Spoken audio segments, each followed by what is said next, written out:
Hi Rohit, welcome to the interview. How are you doing today? Hello, sir. I am good. Thank you. Great.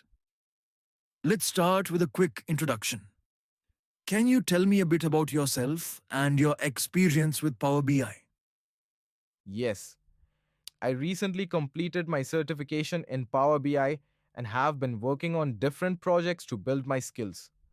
I have experience creating dashboards, working with SQL databases, and using DAX for calculations. That's good to hear. Could you describe a Power BI project you've worked on recently?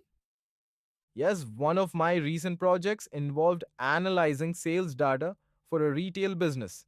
I pulled data from SQL Server and Excel, transformed it in Power Query, and built a dashboard to track sales trends, customer demographics, and product performance. That sounds interesting. What challenges did you face while working with data from multiple sources? One challenge was handling inconsistent data formats between Excel and SQL. I used Power Query to clean and standardize the data before loading it into Power BI. Good approach. Speaking of data, how comfortable are you with writing SQL queries for Power BI? I'm comfortable with SQL. I've written queries for extracting data, joining tables, and optimizing performance for Power BI reports. Let's talk about DAX. Can you explain the difference between a calculated column and a measure? Sure, a calculated column is created at the row level in a table and is stored in the dataset. It is useful when you need static values. A measure, on the other hand, is calculated on the fly based on user interactions and is more efficient for aggregation and performance. Nice.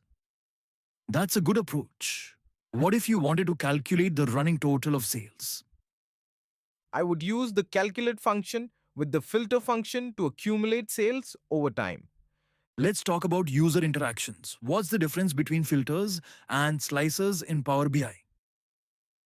Filters and slicers both refine the data, but filters are applied at the report, page, or visual level, whereas slicers are interactive visuals that allow users to change the view dynamically.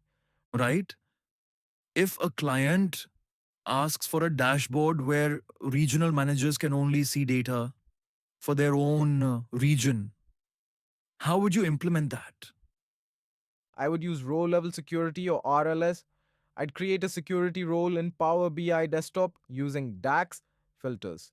Then I'd assign the role in Power BI service so that users only see data relevant to them.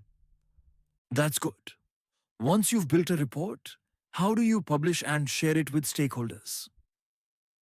I would publish the report to Power BI service and configure access settings. I could also use Power BI apps for distribution and subscriptions for scheduled report delivery. How do you ensure your reports run efficiently, especially with large datasets?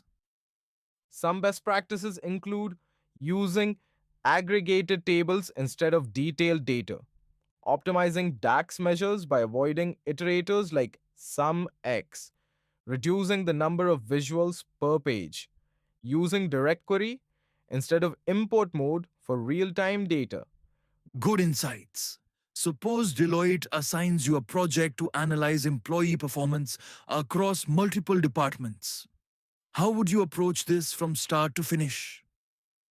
I would first understand requirements, talk to stakeholders to define key metrics, gather data, identify sources like SQL Server or HR systems, data transformation, clean, merge, and model data using Power Query, build visuals, choose relevant charts, example, KPI cards, bar charts, implement DAX calculations, create measures for performance tracking, apply security and filters, set up RLS and slicers for user specific views, test and optimize, ensure smooth performance before publishing, deploy and maintain, share reports and monitor usage. That's a structured approach.